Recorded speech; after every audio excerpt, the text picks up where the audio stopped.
नमस्कार फ्रेंड्स, स्वागत आहे तुमचं माझ्या यूट्यूब चॅनलवर। आज आपण सोप्या पद्धतीची रसमलाई बनवणार आहे, जी एक रेडीमेड रसगुल्ल्यापासून बनवणार आहे मी। त्यासाठी मी 1 लिटर दूध घेतलेलं आहे आणि रसगुल्ले घेतलेले आहेत। आपली रसमलाई छान चविष्ट आणि घट्ट होण्यासाठी मी अर्धा वाटी खवा घेतलेला आहे, 1 वाटी साखर, आपल्या आवडीप्रमाणे कमी जास्त गोड जशी ज्यांना लागेल तशी आपण घेऊ शकता।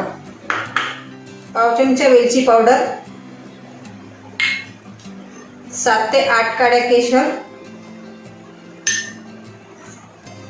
आणि काही ड्रायफ्रुट्स।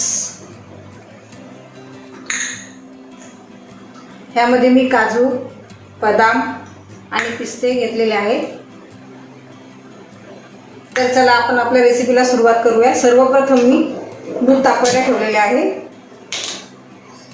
आपले दूध तापेपर्यंत आपण रसमलाईचे रसगुल्ले जे आहेत ते आपण कोमट पाण्यामध्ये बुडवून ठेवणार आहोत काही मिनिटांसाठी। त्यासाठी आपण आधी पाणी गरम करून ठेवणार आहोत। हे पाणी खूप गरम नसो।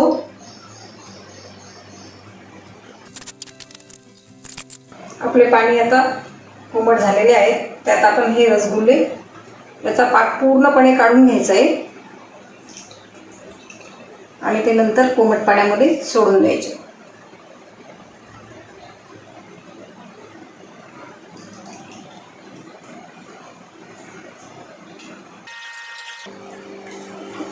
आपले रसगुल्ले छान फुगून वरती आलेले आहेत। आपल्याला गॅस बंद करायचा आहे आणि 1 मिनिटासाठी रसगुल्ले तसेच गरम पाण्यामध्ये ठेवायचे। 1 मिनिट झालेले आहे आणि हे रसगुल्ले आपण आपले पाण्यातून बाहेर काढणार। त्यातलं पाणी पूर्णपणे निथळून काढायचं आहे। एक जाळीदार प्लेटमध्ये पाणी निथळायला ठेवून द्यायचे।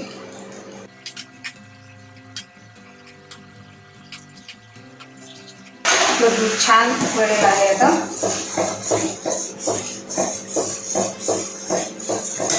सर्वप्रथम मी केशर काड्या दुधामध्ये भिजवून ठेवणार आहे, जेणेकरून आपल्या रसमलाईला छान कलर येईल।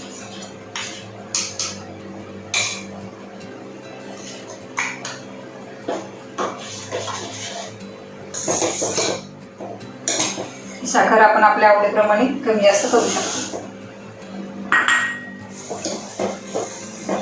आता छान उकळी आलेली आहे, यामध्ये आपण आता खवा मिक्स करणार आहोत, जेणेकरून आपली रसमलाई पटकन घट्ट होईल।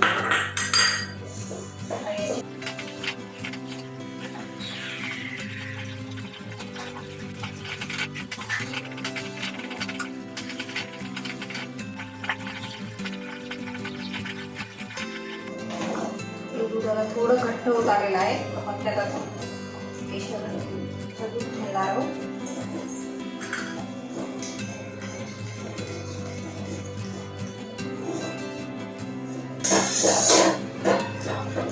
आपलं दूध छान घट्ट झालेलं आहे, त्यात आपण आता ड्रायफ्रूट घालणार आहोत। सर्वप्रथम वेलची पावडर, ही वेलची पावडर मी साखर टाकून बारीक करून घेतलेली आहे। पावसाळ्याच्या दिवसांमध्ये वेलची नरम पडून जाते, म्हणून त्यात थोडीशी साखर घालून बारीक करावी।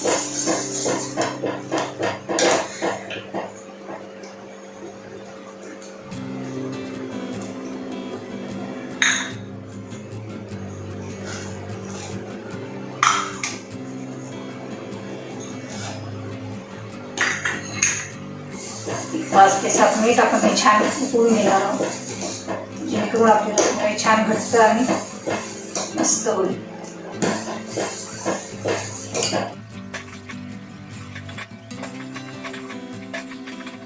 आपलं दूध आता छानपैकी घट्ट झालेलं आहे।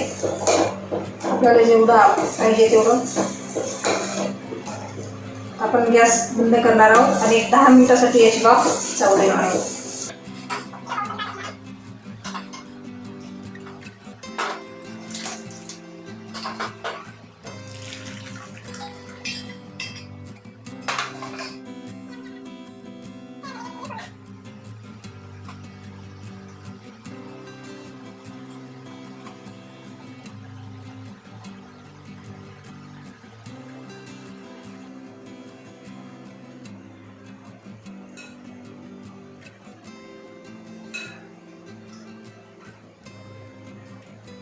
तयार आहे फ्रेंड्स आपली सोपी आणि पटकन होणारी रसमलाई.